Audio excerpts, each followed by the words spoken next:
Good evening. Now, I was a middle school principal. I'm not going to accept that response. Good evening. There we go. That's better. Thank you, Catherine, for the very kind introduction. It's an honor to be here, a privilege to be here. I have long admired Teach for America's work, not only in D.C., but across the country. And it's a pleasure to share this evening with all of you.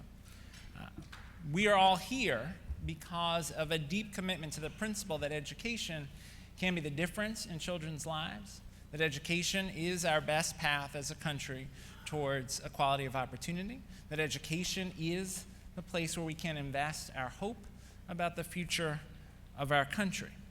We are also here because Teach for America has, for a long time, been living that commitment on a daily basis in the work of Teach for America core members and the work that Teach for America alumni go on to do, whether it's folks who are working for us at the department, folks who are working in Congress, folks who are leading the district, folks who have founded some of the highest performing charter schools in the country. Teach for America is living the principle that education can be the difference in students' lives.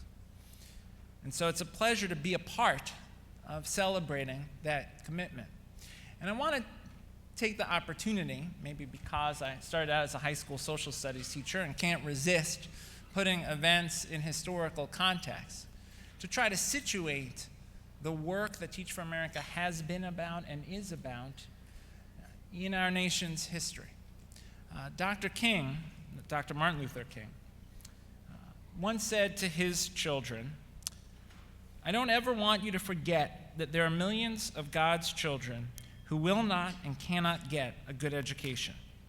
And I don't want you feeling that you are better than they are, for you will never be what you ought to be until they are what they ought to be." That is as true today as it was 50 years ago. Our children, none of our children, can be who they ought to be unless all of our children can have that opportunity.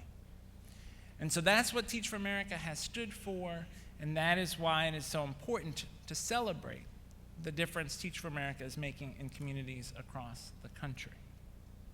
We have, over the last 7 years as a country, made significant progress towards becoming who we ought to be, and it's important to celebrate that progress. As a country last year, we announced the highest graduation rate we've ever had at 82%. That progress is due in no small part to significant reductions in the dropout rate for African American students and for Latino students. There are, because of work of people in this room and governors all across the country and the work of the president and Congress, there are tens of thousands more students who are getting access to high quality early learning and millions more students who are going on to higher education. We just graduated our most diverse and largest graduating class we've ever had from college. Those are all indicators of progress. Those are all worthy of celebration. And yet, everyone in this room understands the gap between what we hope to achieve and where we are. The fact that despite that progress, there are schools all across this country with graduation rates below 50%. That despite that progress, there are countless families in every part of the country who wish they could send their child to high-quality preschool but can't. Despite that progress, we still see glaring achievement gaps for African American students, for our Latino students, for English language learners, for our students with disabilities, for our low-income students. Despite that progress, we know that our students most at risk almost always get less access to effective teachers, less access to advanced coursework, less access to art and music, less opportunity to become who they ought to be. We also know it is a great shame of the United States that we are leading the world in incarceration. That when you look across this country, we have 2 million people who sit in prison, and we have chosen prison over investing in their education and in possibility. And so we as a country have to ask, what more can we do? What more should we do? And I believe the answer lies in schools. There's no question that schools are embedded in communities, and schools must grapple with all the challenges that students face outside of school. And we have to acknowledge those, and we need to do better as a country in providing access to adequate housing and providing good jobs and ensuring folks have access to quality health care. But our best answer to the challenges we face lies in schools, and ensuring that students have a high-quality education that creates a path to opportunity. And as Catherine said, I know that's true because I live that. I grew up in New York City, in Brooklyn. My mom passed away when I was 8, October of my 4th grade year. I lived with my dad, who was struggling with Alzheimer's. It was undiagnosed. I didn't know what home was going to be like from one night to the next. It was unpredictable and scary. I can recall a night when my father woke me up at 2 a.m. and said, it's time to go to school. And I remember clinging to the banister in my house saying, no, Daddy, it's not time to go to school. It's the middle of the night. And he didn't understand, and I didn't understand why he didn't understand. My dad passed away when I was 12. The teachers in my school could have looked at me and said, here's an African-American Latino male student going to a New York City public school with a family in crisis. What chance does he have? There are a million reasons they could have given up on me. But I'm standing here today because they didn't. Because they chose to invest in me. Because they chose to see possibility. Because they chose to give me the kind of chance that TFA aspires to give students all across this city and all across this country every day. They made school, my teachers made school this place that was at once safe and inspiring, challenging, and engaging. It doesn't mean that it was a straight path. By the time I went to high school, on the advice of a friend, I went to boarding school, because it seemed like a good way to get out of the situation of moving around between family members and schools. And I was angry. I was an angry teenager. I was frustrated with the adults in my life, frustrated with my situation. And I got kicked out of high school. And again, folks could have given up on me, as we do on so many young people all across this country. They could have given up on me. They could have said, he had his shot. He threw it away. So let's throw him away. But they didn't. In that moment, again, teachers chose to invest in me, to see possibility, to give me the second chance. That is the reason I'm standing here today. And it's the spirit of Teach for America that I admire. It is like that spirit of the teachers who saved my life.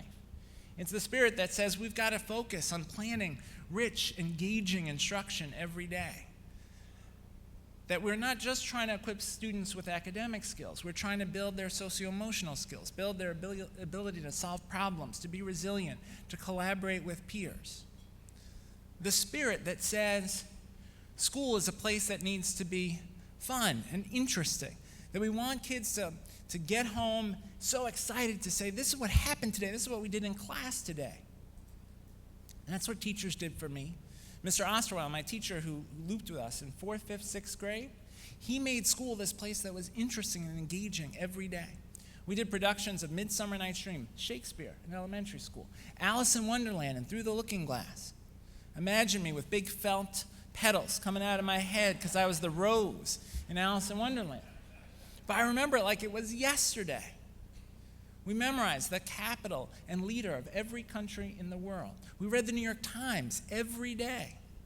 I can recall the day we had to study a country, and we had to write up summaries of the articles in the New York Times. It was during the Cold War, and I had the Soviet Union. So there weren't that many articles until the day that the leader of the Soviet Union died. I remember like it was yesterday, walking into class, there was a little table by the door. I picked up my New York Times at the door, and there was that banner headline that the leader of the Soviet Union had died. And then every article and every column, and I knew I had to summarize them, every column was about the leader of the Soviet Union. And you know how in the New York Times at the bottom it says, turn to page A17? And I turned to page A17 and opened it up, and every column across both sides is about, but that experience, summarizing every one of those articles, that experience, I'm trying to figure out what was the most important idea in the article. Right? That was about college and career ready standards before we called them college and career ready standards. That was about teaching me how to be a student, how to read critically, how to think critically. Mr. Osterwell's class reflects the principles that drive how Teach for America thinks about not only the training that core members receive before they go into the classroom, but the support that they get throughout their Teach for America core experience. And so when I think about Teach for America, I think about this commitment to creating school experiences that are amazing for kids and that are amazing for kids who may not have a safe place to go after school, that may not have a sense of structure or order in their lives outside of school, who may not have a reason to have hope outside of school, but in school, in the classroom, teachers are giving them hope, giving them a sense of what is possible for them, even beyond what they may believe is possible for them. And so, President, First Lady, our entire administration, we are deeply committed to lifting up the teaching profession. The President proposed in his 2017 budget investing $1 billion in trying to make teaching in high-need schools the best job in the world. Because we understand, that's right,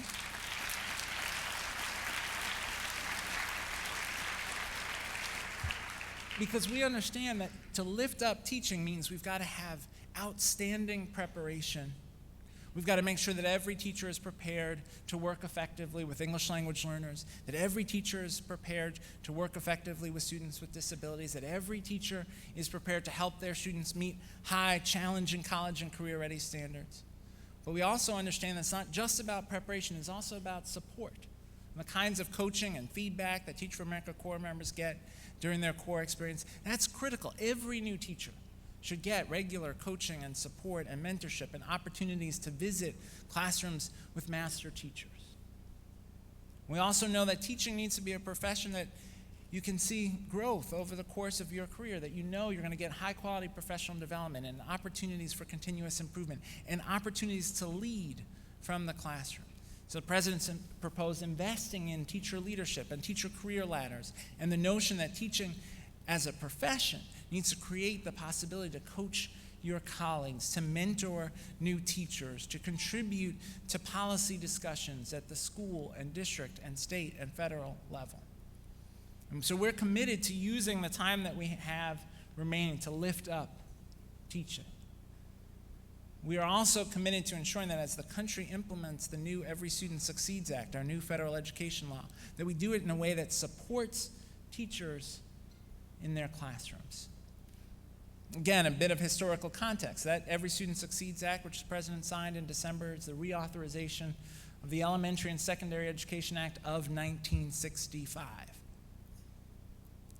It has to be viewed in the context of the Civil Rights Act of 1964 and the Voting Rights Act of 1965. We have a federal education law because Lyndon Johnson believed that education was central to advancing equality of opportunity, that education is a civil right.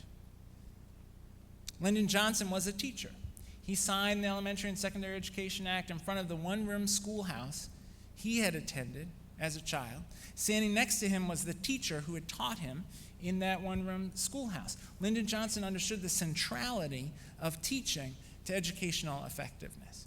And so as we implement that law, the question for us is, how do we ensure that the law allows teachers the time to collaborate with peers, the support to help their students meet high standards, the ability to think beyond just English and math. We know English and math are critical. We want students to have those skills, but we also need them to have science and social studies and art and music, and to have the opportunity to develop socio-emotional skills and to have the opportunity to develop personal health and well-being.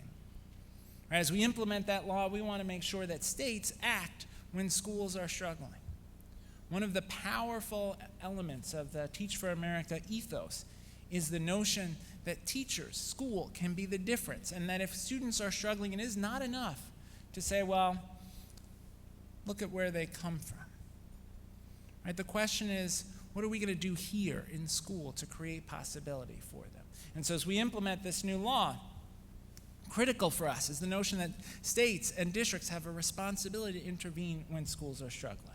if schools have chronically low graduation rates, if schools have glaring achievement gaps, if schools are failing to help their English language learners access not only English but the opportunity to become bilingual, then states and districts need to intervene and provide support.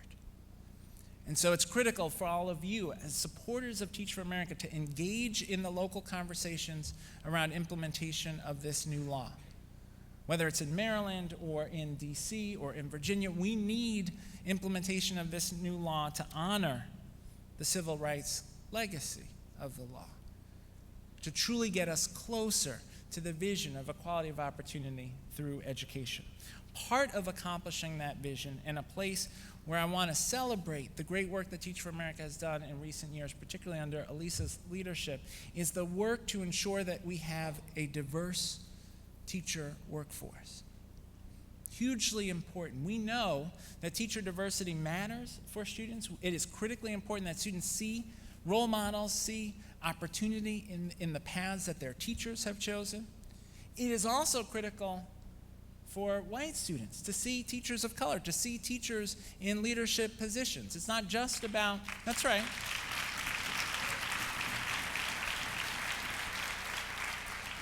Teacher diversity is about equity of opportunity for our students of color, but it's also about who we are as a country, who we aspire to be as a society, ensuring that students see the diversity we value in their teachers. And it's not just about recruitment. One of the powerful things that Teach for America has done is that Teach for America hasn't stopped at the fact that now half of the core members are folks of color, or a third are first in their families to go to college. Teach for America understands that it is also about having the difficult conversations about race and class, about people feeling supported in their schools. One of the challenges around teacher diversity in the country, and think about this, we have a majority of our students are students of color. Only 18% of our teachers are teachers of color. Only 2% of our teachers are African American men. It is a pipeline problem, and Teach for America is tackling that, but it is also a retention problem. And Teach for America is willing to tackle that too. Right? To have the hard conversation that the African American teacher in the school can't be the only person we go to when there's a diversity question in the school. Right? That's a tax. And that is part of what wears people down and tires people out. It can't be that the one African American male teacher in the school is the person who gets, oh, he's good with the boys. Right? Teachers in the room know what I'm talking about. He's good with the boys. Let's send the boys, the tough boys to him. That can't be. And what Teach for America has been courageous in doing is having those courageous conversations about how do we think about diversity, not as something that somebody brings in the room, but as something we are all responsible for. How do we ensure that our communities are places that honor diversity? And so I deeply appreciate that. And I also deeply appreciate that Teach for America understands that diversity is, yes, about racial diversity. It's also about language diversity. That we need teachers, bilingual teachers, who can work with our students and engage with their families. It is also about ensuring that our young people who are undocumented see a path and a future for themselves. And the work that Teach for America is doing to ensure that DACA students are able to participate in Teach for America, are able to go on and be teachers in their community is important work.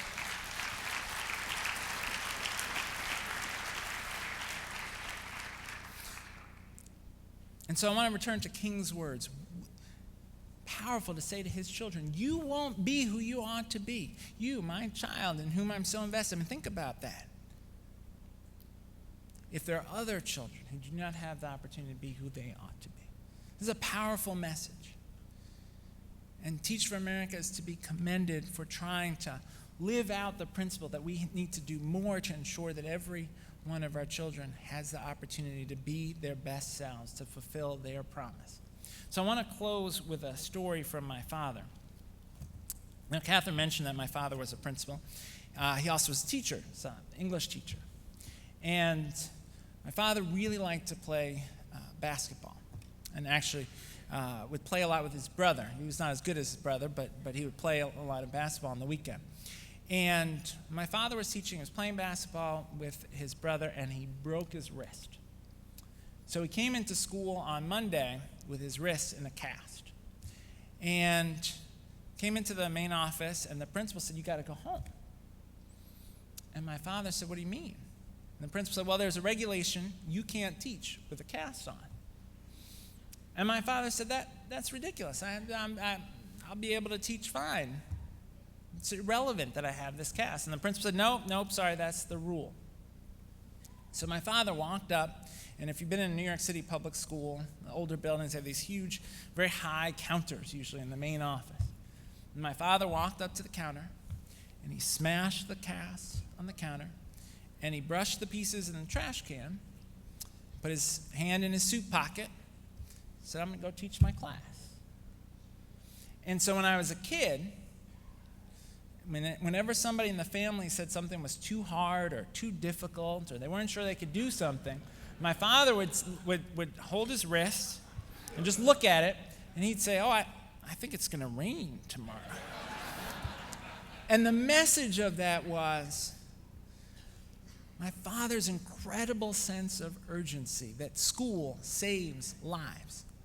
He could not have known then that school would save his son's life. But he understood that for his students, that moment, that class, what they would learn that day, the opportunities they would have in school that day, that could be the difference that would save their lives. And he brought that urgency to his classroom every day as a teacher and as a principal and as an administrator. And my mother, as a guidance counselor, brought that same urgency to her work. She understood that school had saved her life. She'd come to New York City from Puerto Rico as a small child, not knowing English. School had created possibility for her, allowed her to become the first in her family to graduate from college. They brought tremendous urgency about the difference school could make. Thank goodness I had teachers who brought that same urgency about the difference school could make. That saved my life. That's the reason I'm standing here today. And Teach for America Corps members all over the country are bringing that urgency every day. That's clarity. That all means all. That we've got to ensure that every child has the opportunity to get an excellent education.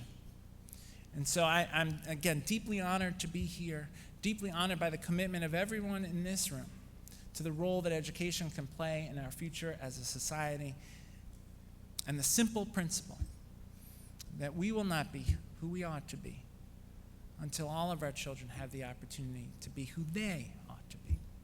Thank you very much.